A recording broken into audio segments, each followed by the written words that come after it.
Hamas के जल्द संघर्ष विराम के दावे के बाद भी फिलिस्तीन और इजराइल के बीच जारी भीषण संघर्ष खत्म होने का नाम नहीं ले रहा है। लेकिन इस बीच अमेरिका और चीन में भी तगड़ी हलचल देखी जा रही है। बड़ी बात तो ये है कि इजराइल ने न केवल अमेरिका बल्कि चीन को भी तगड़ी झिड़की दी है।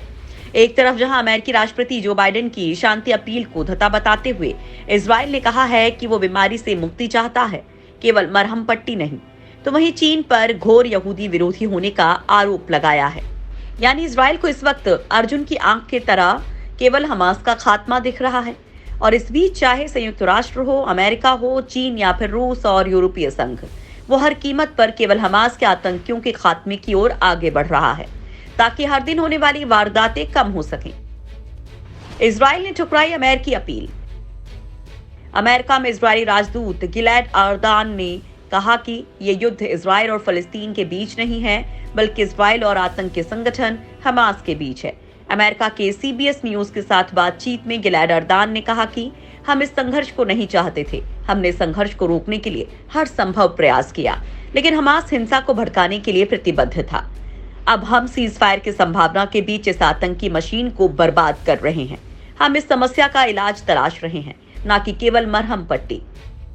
इस बीच हमास के नेताओं ने कहा कि अगले 24 घंटे में इजराइल के साथ सीज फायर का ऐलान हो सकता है।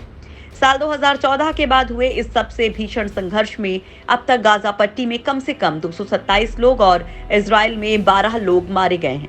हमास ने इजराइल पर जहां करीब 4000 रॉकेट दागे हैं, वहीं इजराइल की सेना ने भी सैकड़ों हवाई और जमीनी हमले किए हैं। हमास के नेताओं ने अमेरिकी टीवी चैनल CNN से बातचीत में कहा कि अगले 24 घंटे में इजराइल और हमास के बीच सीज फायर का ऐलान हो सकता है। हालांकि अभी तक इस बारे में इजराइल की ओर से कोई बयान नहीं आया है। एक दिन पहले ही हमास के राजनीतिक ब्यूरो के नेता मूस अबू मारजोक ने कहा कि उन्हें अपेक्षा है कि अगले 1 या 2 दिन में सीज फायर का ऐलान हो सकता है। इस बीच अमेरिका ने बुधवार को कहा कि वो संयुक्त राष्ट्र के सीज फायर कराने के प्रस्ताव का विरोध करता है। अमेरिका ने यह भी कहा कि बाइडेन प्रशासन के प्रयासों से इस संकट को खत्म किया जा सकता है। अमेरिका ने इजराइल और फिलिस्तीन के बीच हिंसा को बंद करने के लिए संयुक्त राष्ट्र में लाए गए प्रस्ताव को 4 बार ब्लॉक कर दिया। इसके बाद फ्रांस ने प्रस्ताव को तैयार किया है। इजराइल और फिलिस्तीन के बीच बीते 11 दिन से चल रही भीषण लड़ाई के मद्देनजर तनाव में महत्वपूर्ण कमी लाने की अमेरिका के राष्ट्रपति जो बाइडेन की अपील के बावजूद इजरायली प्रधानमंत्री बेंजामिन नेतन्याहू ने गाजा पट्टी पर सैन्य अभियान जारी रखने का बुधवार को संकल्प लिया। माना जा रहा है कि नेतन्याहू के इस बयान से संघर्ष विराम पर पहुंचने के अंतर्राष्ट्रीय प्रयास जटिल हो सकते हैं। चीन पर क्यों भड़का इजराइल? इजराइल और फिलिस्तीनियों के बीच संघर्ष दुनिया के अन्य हिस्सों में भी किसी न किसी रूप में चर्चा में है। चीन की राजधानी बीजिंग में स्थित इजरायली दूतावास ने एक चीनी टेलीविजन पर घोर यहूदी विरोधी कार्यक्रम प्रसारित करने का आरोप लगाया है। इजरायली दूतावास का आरोप है कि चीन में सरकारी टीवी चैनल CCTV ने गाजा पर एयर स्ट्राइक को लेकर परिचर्चा का एक कार्यक्रम प्रसारित किया, जो कि घोर यहूदी विरोधी था। इस कार्यक्रम के खिलाफ इजराइल ने चीन के समक्ष विरोध दर्ज करवाया है। इजराइल ने चीनी चैनल के विदेशों में प्रसारित होने वाले एक कार्यक्रम पर यहूदी विरोधी भावना के साथ काम करने का आरोप लगाया है। इजरायली दूतावास ने ट्वीट किया कि हमें उम्मीद थी कि दुनिया पर यहूदियों का नियंत्रण है, जैसी साजिशों का समय खत्म हो गया है, लेकिन दुर्भाग्य से यहूदी विरोध ने अपना बदसूरत चेहरा फिर से दिखाया है। इजराइल ने कहा, हम चीन के एक सरकारी टीवी चैनल पर यहूदी विरोधी भावना को देखकर स्तब्ध हैं। फिलहाल इजरायली दूतावास के सवाल पर कहा गया कि बुधवार को छुट्टी का दिन होने की वजह से ये साफ पता नहीं चल पाया कि 3 मिनट के सेगमेंट में क्या आपत्तिजनक था। टीवी चैनल के मामले में जांच किए जाने की बात कही है। असल में मंगलवार को CGTN चैनल पर एंकर झेंग जुनफेंग ने सवाल किया कि क्या इजराइल का अमेरिकी समर्थन वास्तव में साझा लोकतांत्रिक मूल्यों पर आधारित है।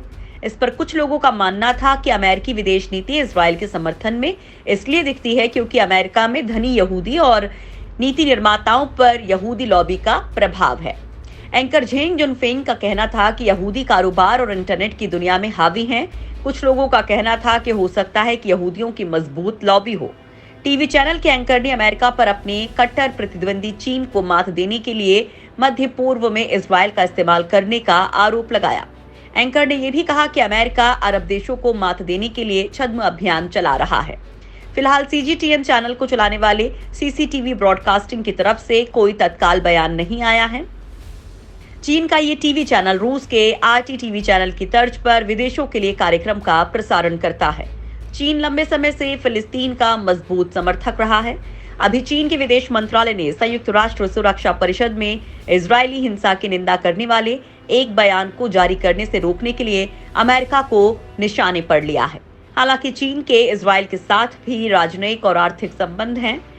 1992 में इजरायल के साथ औपचारिक राजनयिक संबंध स्थापित करने के बाद से बीजिंग ने यहूदी बहुल देश के साथ आर्थिक, तकनीकी और सैन्य संबंधों को आगे बढ़ाया है। चीन ने इजरायल से ड्रोन खरीदे हैं।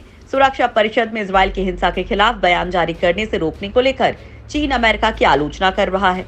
चीन का कहना है कि मानवाधिकारों के झंडाबरदार और मुस्लिमों का शुभ चिंतक बताने वाले अमेरिका को फिलिस्तीनी मुस्लिमों की भी चिंता होनी चाहिए। चीन ने फिलिस्तीनियों पर इजरायली हमले को लेकर अमेरिका से अपना रुख साफ करने को कहा है। चीन के सरकारी अखबार ग्लोबल टाइम्स का कहना था कि फिलिस्तीनियों की हत्या ने वैश्विक आक्रोश पैदा कर दिया है।